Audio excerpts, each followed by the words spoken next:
சொல்லுகிறேன். இன்னைக்கு ஒரு தேவ மனுஷன் ஒரு ராஜாவுக்கு முன்பாக நின்று தைரியமாக சொல்லுகிற ஒரு வார்த்தை என்னன்னு, நான் தேவனுக்கு முன்பாக நிற்கிறேன்.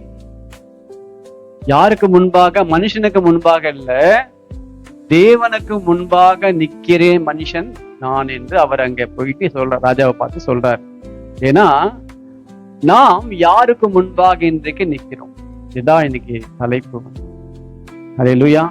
யாரை பிரியப்படுத்த நாம் நினைக்கிறோம்? இன்னைக்கு எலியா அன்னைக்கு பைபிள் பிரகாரமா நீங்கள் பாத்தீங்கன்னா பைபிள்ல கூட தீர்க்கதரிசிகள் சொல்லுவாங்க. இவங்க யாருன்னா வருவாங்க, ஆண்டவர் பத்தி சொல்லுவாங்க, காணாம போயிடுவாங்க. இவங்க தான் தீர்க்கதரிசிகள். யாருக்கும் பயப்பட மாட்டாங்க.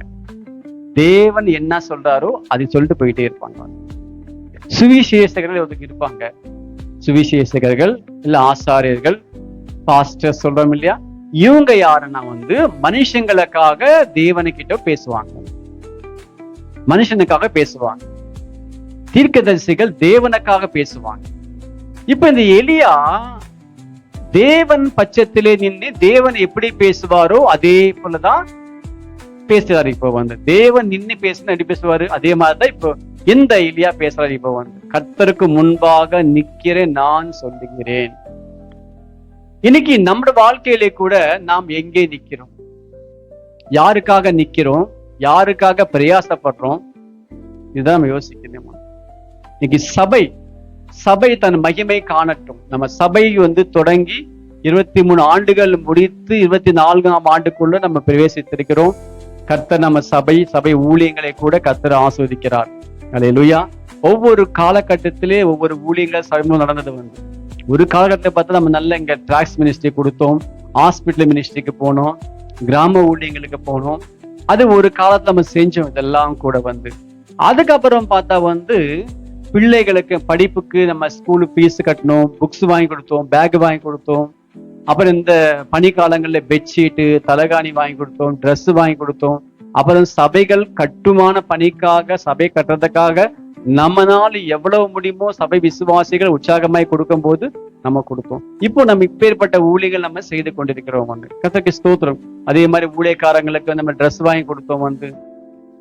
கர்த்தர் ஒவ்வொரு காலகட்டத்திலே இந்த சபை மூலமாக ஒவ்வொரு ஊழியங்களை அவர் நடப்பிக்கிறார். ஏன் தெரியுமா? நான் இருக்கேன் இந்த ஆண்டை நமக்கு அதை வெளிப்படுத்துறார். அல்லேலூயா. வேண்டினோர் எல்லாம் விடை பெற்ற போது வேண்டியதெல்லாம் அவர் இங்க தந்தார். நம்ம நினைக்கிறோம் சில நேரங்கள் இவங்க எல்லாம் இருந்தா நல்லா இருக்கும், இவங்க இருந்தா நம்ம கூடவே நம்ம சபை என்ன இன்னும் வளர்ச்சி அடையும், இன்னும் நம்ம சபை நல்லா இருக்கு நம்ம நினைக்கிறோம்.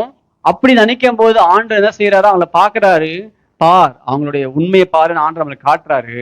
வேண்டினோர் எல்லாம் விடைபெறுவாங்களா. பாய் பாஸ்டர், போயிட்டு வரேன் பாஸ்டர் சொல்லுவாங்க. ஐயோ நம்ம என்ன செய்வோம், நம்ம திகைக்கிறோம்.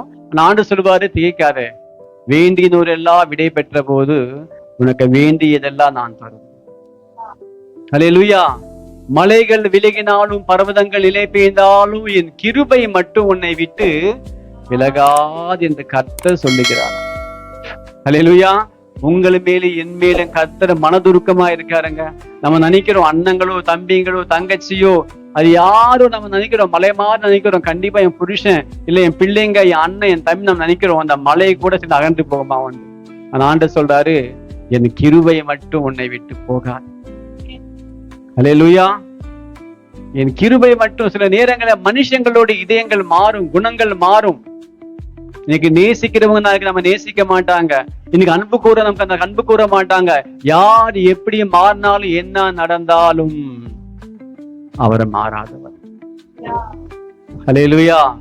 இந்த சபை இந்த 24 ஆண்டுகள் சொன்னானே எவ்வளவோ பார்த்துச்சு, எத்தனையோ பேர் பார்த்துச்சு, எவ்வளவோ பிரச்சனைகள். சபை இல்லாம ஆக்கிடுவேன். பிரச்சனைகள் சபைக்குள்ள பிரச்சனைகள், சபைக்கு வெளியே பிரச்சனைகள் அது எல்லாவற்றையும் கடந்து வர்றதுக்கு தேவன் எனக்கு உதவி செய்தார். அல்லேலூயா. அவர் என்னோடு இருந்தார். அல்லேலூயா. முன்னாடி பார்த்தா பாபுராவ் ரொம்ப நல்லவர், பின்னாடி போய் அவனை மாதிரி மோசமான ஆளே கிடையாது.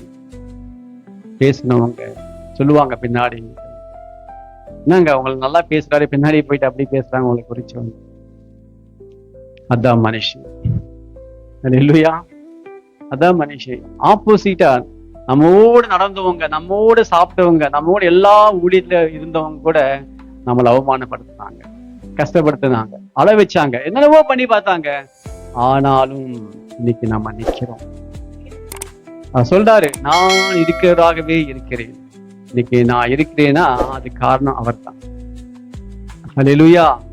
கர்த்தருக்கு மகிமை உண்டாகட்டும். அப்போ சபை ஒவ்வொரு காலகட்டத்திலே பைபிளுக்கு நீங்க பாத்தீங்கன்னா கூட மோசே காலங்கள்ல கூட ஆசாரிப்பு கூடாரம் என்றதான ஒரு சபை உருவாக்குனாங்க ஜனங்க வந்து. அதுக்கு முன்னாடி பார்த்தா ஆதாமும், அதுக்கப்புறம் பார்த்தா அவங்க 2 பசங்க, யாரு? ஆபேலும் காயனும். இப்ப என்ன பண்றான்? காயன் ஆபேலை சாவடிக்கிறார். இப்போ வந்து அந்த ஆபேல் செத்த ஒண்ணு, அதுக்கு பதிலாக ஒரு பையன் பிறகுறான், சாம் சொல்லிட்டு வந்து சேத்து. அந்த சேத்து பிறந்த உடனே பைபிளை போட்டுருக்கு, அவன் தான் ஃபர்ஸ்ட் தேவனை தொழுது கொண்டான. பைபிள் தேவனை தொழுது கொண்டான், அவன் தான் ஃபர்ஸ்ட் வந்து. அதுக்கப்புறம் அப்படியே ஆபிரகாம், அப்படியே ஈசாக்கு, இவங்க எல்லாம் கர்த்தர் என்ன பண்ணாங்க? சபை. அதான் எங்க கூட சபை தான். பலிபீடம் கட்டுறாங்க, அங்க பலியிடுறாங்க, அதான் சபை. அவங்களுக்கு என்ன தெரிஞ்சிச்சோ அதாங்க சபை. அல்லேலூயா. இன்னைக்கு உங்களுக்கு ஜெபம் பண்ண சொல்றேன், நீங்க ஜெபம் பண்ண அதான் ஜெபம். இப்ப இந்த மாதிரி நீங்க ஜெபம் பண்ண முடியாது. உங்களுக்கு என்ன தெரியுமோ அதான் ஜெபம். அதான் கர்த்தர் பாக்குறவங்க கிட்ட வந்து இந்த மாதிரியே பண்ண ஆண்டு ஒருபோதும் உங்களை பார்க்க மாட்டாரு. அன்னைக்கு அவங்களுக்கு தெரிஞ்சு வெளிப்பாடு என்னவோ அதுதான். ஈசாக்கு பலி செலுத்தினாரு, யாக்கோபு பலி, எல்லாமே பலி செலுத்தாங்க. அப்படியே வந்து மோசே காலம் வரும்போது ஆண்டு சொல்றாரு, நான் உங்களுக்குள்ள உலாவணும், நான் உங்க மத்தியிலே வாசம் பண்ணும். அப்ப என்ன செய்யணும்?